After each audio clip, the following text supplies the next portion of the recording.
Powered by the Montana Television Network. This is the 5:30 News on Q2, Montana's news leader. Good evening and thanks for joining us tonight. I'm Jay Cohn. And I'm Jeanelle Slade. The season of thunderstorms announces its arrival across southeast Montana. Strong winds, small hail, heavy rain, part of the afternoon equation across southeast Montana today as the first severe thunderstorm warning of the spring is issued for the Q2 viewing area. Now, today's storm also knocked out power to as many as 2,800 Northwestern Energy customers in the Billings Heights. Those residents and businesses went dark around 1:45 this afternoon, but power was restored within about 30 minutes. Our chief forecaster Bob McGuire joining us now with more about the active weather. Bob, it was a bumpy afternoon here. Oh, don't you know it? We had severe thunderstorm warnings in Yellowstone, Treasure, and also Bighorn County. And here's the way it looked when the storm went through Custer. Denny Dinger sent this one into Q2, and I'm told he looks exactly like Ed McIntosh. He's a ringer for McIntosh, we're told. Anyway, good looking picture there. Look at the hail. Dime-size hail reported here, and you can see it there as well. Some places got as high as maybe close to an inch in diameter hail today, but wind was the big problem. We had 60-mile-per-hour winds. So let's move on and show you the southeastern corner of the state still has a marginal risk for some severe thunderstorms tonight. Doppler radar shows you the big storms continue to march their way through that area. Let's look at it on a 3D Doppler. So far, those storms that went through Custer, they were pretty big, but now the ones that are left and still coming our way into the Billings area, they're starting to shrink in size and intensity. So it looks like the worst of it's going to be over in southeastern Montana. Back here in the Billings area, we're probably going to see maybe a few more light scattered rain showers. We'll have more in the forecast in a few more minutes. All right. Thanks so much, Bob. Meanwhile, in Missoula, officials there say the rising floodwaters could impact as many as 1,400 homes. The Clark Fork River expected to hit major flood stage as soon as Tuesday as waters rise to levels not seen since the mid-1970s. The Missoula County Office of Emergency Management has requested 100,000 sandbags to protect infrastructure. As the U.S. Army Corps of Engineers works to fill that order, the agency is on the ground in Missoula County to evaluate levee and stream levels. State Disaster and Emergency Services Director John Grassi says that will determine if more assistance is needed. Meanwhile, over in the Helena Valley, high water there has stranded hundreds of residents. Look at the water rushing through this neighborhood. Now, many residents have had to be relocated to the county fairgrounds in Helena.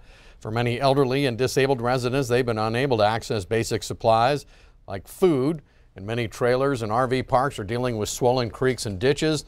This water has been shut off to a number of homes in the area, and volunteers have been going door to door to help those in need, but the supplies are running short. We're told the city and the county's supply of sandbags is running thin. Wow. Meanwhile, the Yellowstone County Courthouse experienced some of its own flood damage over the weekend, but this issue cannot be blamed on record snowpack. The courthouse superintendent of facilities, Greg Erpenbach, tells us a faucet was left running in Judge Rod Souza's chambers over the weekend, and by this morning, that water has seeped from the fourth floor down to from the fifth floor to the fourth floor, about an inch of standing water in the judge's chambers, his courtroom, and across the hall. The water leaked down a floor, getting into the record room of the clerk and recorder's office, and it did saturate nearly a dozen ceiling tiles and soaked lots of carpet and seat cushions. Now, City Clerk and Recorder Jeff Martin says the news is we dodged a bullet. They immediately brought in a restoration company, got that dried up. I think it's airing out right now, and just like our office, they got the fans going up there. These records are vital to the real estate and banking community, and it would be devastating if we lost any of our records. So yeah, it's a lucky day for Yellowstone County. Glad to hear about it. Erpenbach says the cleanup will only take a couple of days. Well, you too may be taking a trip to the county courthouse. If you're not yet registered to vote in the June primary election, voters can still register but must do so in person at the county elections office. Also on tap Tuesday, a special election in Lockwood where voters will be asked to fund a $50 million bond issue to build a new high school. High-profile U.S. Senate and House races are topping Montana's statewide elections this year. But also in the coming weeks, there are a number of proposed ballot initiatives in the process of trying to qualify for a spot on that ballot in November. Our chief political reporter Mike Dennison tonight has a closer look.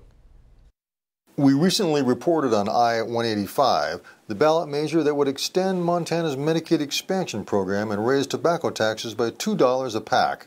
But it's just one of 5 proposals attempting to qualify for the November ballot. They all have until June 22nd to turn in the minimum number of signatures of registered voters. So don't be surprised if you see petitioners asking you to sign one or more of these measures between now and then. Initiative 183 would require sections of publicly funded locker rooms and bathrooms to be reserved for use by one sex. Jeff Laszloffy of the Montana Family Foundation told MTN News Monday that the signature gathering effort is going well for I-183. Initiative 184 proposes major changes in state law to encourage clean energy development. It requires utilities to have 40% of their power from renewable sources like wind and solar by 2025 and 80% by the year 2050. It also allows larger rooftop solar projects that are net metered. Its backers tried to qualify the measure 2 years ago but failed. I-186 says any new mine in Montana cannot get a permit if its post-mining plan calls for permanent water treatment. A coalition of conservation groups is behind the effort and says it's confident they'll make the ballot. And finally, there is Constitutional Initiative 117, which would amend the state constitution to say you can't vote in the state unless you're a U.S. citizen and have been living in Montana for at least 30 days, restrictions already in state law. Helena attorney Chris Gallus says a national group called Liberty Initiative Fund is assisting with the effort to get CI 117 on the ballot. Reporting from Helena, Mike Dennison, MTN News. And Mike tells us you can find out more information on the proposed ballot measures by taking a visit to the Montana Secretary of State's website. The woman killed in a rollover crash near Crow Agency this weekend has been identified. 33-year-old Felicia Dawes of Crow Agency died in the accident that also left 2 other women injured. It's not yet clear which of the 3 women was driving. Authorities say the driver lost control of the vehicle on a curve, then rolled into a stream bed. Dawes was not wearing a seatbelt. It's been 22 years since a man on the FBI's most wanted list was arrested in Lincoln, Montana. The small town is back in the spotlight as a new TV show and movie will focus on the Unabomber. In spite of his most wanted status, Ted Kaczynski was able to elude the FBI for 17 years. Local Forest Service employee Jerry Burns says he found out about Kaczynski being a suspect when the FBI first contacted him back in January of 1996. They informed me that they were on the Unabomber trail and if I knew Ted Kaczynski, and I said, well, I don't know him, but I know where he lives and whatnot and everything. So the next morning we got some snowmobiles and snowmobiled up the head of his place and then snowshoed down and seen smoke coming out of the cabin, so we knew he was home and whatnot. So. But at that time, he was a suspect. Now tune in tonight at 10 o'clock to hear more about the capture of the Unabomber as Margaret DeMarco with MTN goes on special assignment. Still ahead on tonight's 5:30 news, we'll take a look at how a piece of retail history is still giving influence to downtown Billings today. And in sports tonight, meet this track and field athlete who's the only member of her team. I think that's the wrong video. She single-handedly outscores other teams. Scott has her story.